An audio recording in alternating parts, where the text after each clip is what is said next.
Hi friends, मैं परविंदर खारी। Friends, आज की हमारी गेम श्वेता रंजन जी की एक वीडियो रिक्वेस्ट की है। उन्होंने मुझसे सन 1970 में हुई एक मिखाइल टाल की गेम के ऊपर वीडियो बनाने के लिए, जो उन्होंने निकोला प्रिंडनोव के साथ खेली। Friends, Nikola Bulgarian chess master खिलाड़ी अपने जमाने के, लेकिन मुकाबला था मिखाइल टाल से। ऑब्वियस है, पता नहीं कहाँ से मूव ढूंढ लेते हैं और किस तरह से फॉर्मेशन लगाते हैं। तो चलिए फ्रेंड्स, सीधा शुरू करता हूँ। यहाँ निकोला स्प्रिडिनोव ने शुरू किया था नाइट F3 के साथ। D6 यहाँ मिखाइल टाल ने किया, then C4, bishop G7, C4, D6, then knight C, knight F6, then E4, castle by black, then bishop E2 square पर E5। तो यहाँ अब निकोला ने कैसल किया, knight B goes to D7, then D5, और D5 करने के बाद यहाँ मिखाइल टाल को एक अच्छी आउटपोस्ट मिली है, यहाँ इस C5 स्क्वायर के रूप में। नाइट गया C5 स्क्वायर पर, देन क्वीन C2, तो A5, knight D2, then bishop H6 square पर, नाइट B3। और फ्रेंड्स, मुझे ऐसा लगा कि शायद यहाँ डार्क स्क्वायर्ड बिशप एक्सचेंज होंगे, बिशप टेक्स C1, और वही काम यहाँ हुआ। Knight takes C5, then bishop H6। लेकिन यहाँ निकोला ने चांस दिया मिखाइल टाल को कि वे अपने डार्क स्क्वाड को इंटैक्ट रखें और मेटेरियल एक्सचेंज को थोड़े अलग अंदाज में कम किया। यहाँ व्हाइट ने अपने नाइट को बचाया वापस D3, night D7, then bishop G4 square पर F5, बिशप पर अटैक, तो बिशप गया वापस H3 स्क्वायर पर, queen H4, rook at a goes to E1, then knight F6 square पर F3, तो रुक F7 स्क्वायर पर, queen F2, then queen H5। यहाँ तक गेम में लगभग सभी कुछ ठीक था, लेकिन अब कुछ ना कुछ यहाँ एक्सचेंजेस होने शुरू होने ही वाले। इस पॉइंट पर मुझे काफी देर से ऐसा लग रहा है कि ई टेक्स F5 की ऑप्शन काफी देर से ऑन है, चाहे बिशप आए कुछ भी हो। लेकिन एक इंटरेस्टिंग आइडिया यहाँ हो सकता था, माई डी फाइल ओपन हो सकती थी, लेकिन अभी भी यहाँ निकोला ने अपने सी पॉन को आगे, then F takes E4। Finally Mikhail Tal ने एफ फाइल को ओपन करवा ही लिया है, बिशप टेक्स C8। और फ्रेंड्स, मेटेरियल एक्सचेंज को इस बार लाइट स्क्वाड बिशप को निकोला ने कंप्लीट किया, लेकिन उससे पहले मिखाइल टाल ने अपने इस ई पॉन को आगे पुश करके क्वीन पर अटैक बना। और ऑब्वियस है, थोड़ा प्रॉब्लमेटिक मूव हो सकता है, तो क्वीन गई C2 स्क्वायर पर। एक पॉन की लीड, टेम्परेरी लीड तो खैर नहीं कहूंगा, लेकिन थर्ड रैंक तक पॉन पहुंच चुका है मिखाइल टाल का, देन रुक टेक्स। और फ्रेंड्स, वैसे तो निकोला ने अपनी क्वीन को यहाँ सॉरी A4 स्क्वायर पर रखा था, और ये क्वीन यहाँ B3 स्क्वायर पर भी अच्छा वर्क कर सकती थी। देखते हैं, rook at C goes to F8। Mikhail Tal अपने प्रिपरेशन में काफी ज्यादा मशगूल है, और वैसे निकोला अब यहाँ चाहें तो इस A5 पॉन को ले सकते हैं, लेकिन C takes D6, C takes D6, then knight C1 square. White के साथ प्रॉब्लम है कि उसके नाइट्स बहुत ज्यादा फ्रीली मूव नहीं कर रहे हैं।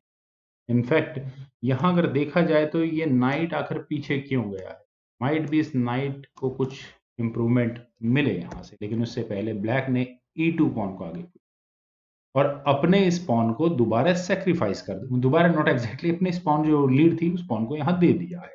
रुक टेक्स E2 होने के बाद नाइट गया G4 स्क्वायर। और फ्रेंड्स, क्या आप ये मूव इमेजिन कर सकते थे?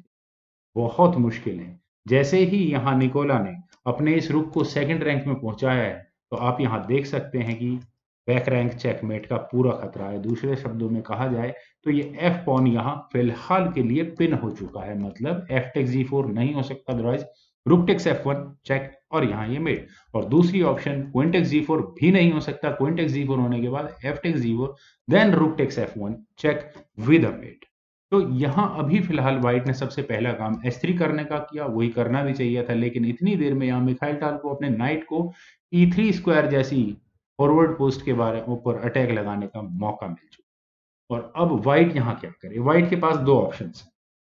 पहली ऑप्शन है कि अपने रुक को F2 स्क्वायर, रुक पर अटैक है तो रुक तो बचाना होगा, रुक को एक F2 स्क्वायर बचता है, या फिर रुक के लिए यहाँ आप कह सकते हैं E1 स्क्वायर बचता है। दोनों ऑप्शंस को एक एक कंसिडर करते हैं। अगर यहाँ व्हाइट अपने रुक को F2 स्क्वायर पर लेकर जाए तो क्या पॉसिबिलिटीज है?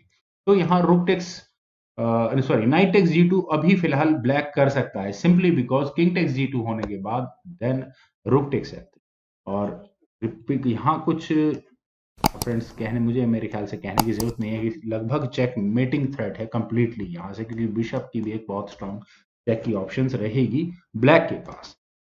यहाँ व्हाइट ने अपने रुक को लिया था E1 स्क्वायर, देन हुआ B5, क्वीन पर अटैक बना। इट मींस यहाँ मिखाइल टाल की प्लानिंग है इस क्वीन को फोर्थ रैंक से डिफ्लेक्ट करवाने की, और लगभग सभी पीसेस एक किंग के अटैक में आ चुके हैं। अगर मैं बात करूं तो 5 पीस ब्लैक के एक किंग के अटैक में है, और व्हाइट के कितने डिफेंस है ज्यादा से ज्यादा। मैं इन 2 रुक्स या यहाँ इन 3 वीकर पॉन्स को, मैं वीकर पॉन्स में इसलिए कह रहा हूं क्योंकि कुछ ना कुछ मेटेरियल सेक्रीफाइस आने वाला है आने वाले समय में इस एक पॉन के साथ। तो माइट भी अपर हैंड यहाँ ब्लैक का हो सकता है। तो व्हाइट यहाँ क्या करे, निकोला या अपनी क्वीन को ले आए फोर्थ रैंक में। E4 स्क्वायर इस क्वीन के लिए बचता है, क्योंकि नाइट की वजह से यहाँ ये G4 स्क्वायर पर तो आ नहीं सकती। लेकिन उसके बावजूद भी यहाँ ब्लैक पहले करेगा रुक टेक। जी टेक्स F3 होने के बाद फिर दोबारा होगा रुक टेक। चलिए रुक टेक C3 अगर हो भी गया तो फ्रेंड्स, तो भी ये गेम मेरे ख्याल से अगर छोटी भी मोटी गलती भी की व्हाइट ने यहाँ, तो ये गेम चेकमेट तक पहुंच जाएगी। क्यों? Bishop takes E3 check, bishop जो काफी देर से चुपचाप बैठा है वो यहाँ चेकमेट को अंजाम देगा। और उसके बाद अगर रुक टेक्स E3 हुआ, देन क्वीन G5 चेक। अब क्या होगा यहाँ पर, अगर क्वीन बीच में लगती है तो एक और चेक रुक को लेने के बाद।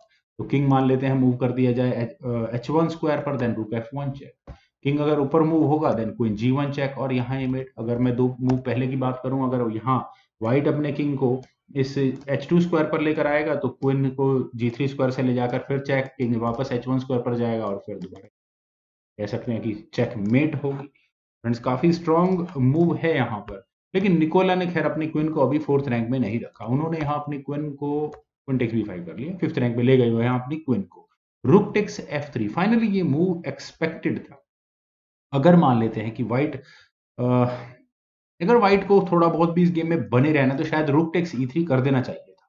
लेकिन उससे भी बहुत ज्यादा फर्क नहीं पड़ता है, क्योंकि bishop takes E3 with check, rook takes E3 होने के बाद फिर रुक टेक्स E3 जाएगा, और एक मटेरियल लॉस यहाँ व्हाइट को उठाना पड़ सकता है। खैर यहाँ हुआ था G takes F, then queen takes F3, knight D3 square पर।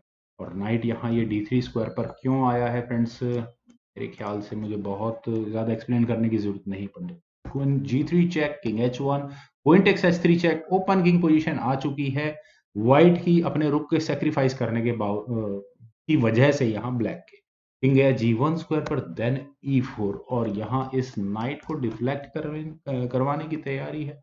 और फ्रेंड्स यहाँ इस पॉइंट पर क्या किया जाए, नाइट टेक्स C4 ऑप्शन ही है, यही मूव खेला जाना है। लेकिन मुझे ऐसा लगा कि शायद मिखाइल टाल यहाँ पर अपनी क्वीन से एक चेक देकर और यहाँ इस नाइट को आराम से ले लेंगे, जस्ट मेरा सोचना था। लेकिन यहाँ जब नाइट टेक C4 हुआ तो रुक F1 चेक। फ्रेंड्स ये मूव थोड़ा सा शॉकिंग था मेरे लिए, लेकिन जब मैंने इस नाइट को देखा तो समझ में आया कि ठीक है, rook takes F1, then queen takes F1 with a check, king गया H2 स्क्वायर पर, queen takes E2 check, knight बीच में लगा F2 स्क्वायर। और फ्रेंड्स फाइनल मूव यहाँ मिखाइल टाल को चलने का चला, उन्होंने यहाँ किया बिशप F4 चेक। और क्या आप इस मूव को एक्सपेक्ट कर सकते थे? शायद ही किसी का ध्यान गया होगा, जब ये निकोला का ध्यान गया होगा, नॉट एग्जैक्टली ध्यान गया होगा, लेकिन उन्हें जब ये एहसास हुआ होगा कि वो मेरी क्वीन अनडिफेंडेड है, दैट्स वाई बिशप की चेक बहुत ज्यादा इंपॉर्टेंट होगी। चलिए अगर यहां से इस गेम को आगे बढ़ाएं तो 2 ऑप्शन है, नाइट टेक्स F4 तो क्वीन जाती है, लेकिन किंग को मूव किया जाए कहां, H3 स्क्वायर पर, then queen H5 check and that's mate. आप यहां देखिए कि नाइट बिशप देन नाइट, तो काफी स्ट्रांग यहां पर ये मूव है। और अगर व्हाइट अपने किंग को लेकर जाए H1 स्क्वायर पर, देन उसके बाद queen F1 check and that's again a mate. Friends का गजब का अटैक था जो यहाँ मिखाइल टाल ने लगा। फ्रेंड्स मैं फिर दोबारा एक बात कहूंगा कि श्वेता रंजन जी ने काफी गजब की गेम हम सभी लोगों को, और मुझे पूरी उम्मीद है कि आप लोगों को ये गेम और मेरी प्रेजेंटेशन जरूर पसंद आई होगी। तो आप लोग इस वीडियो को लाइक करें, शेयर करें, और मेरे इस यूट्यूब चैनल चेस गुरु को प्लीज सब्सक्राइब जरूर करें। आपके कमेंट्स का मुझे बेहद इंतजार रहेगा। Thank you for watching and bye for now.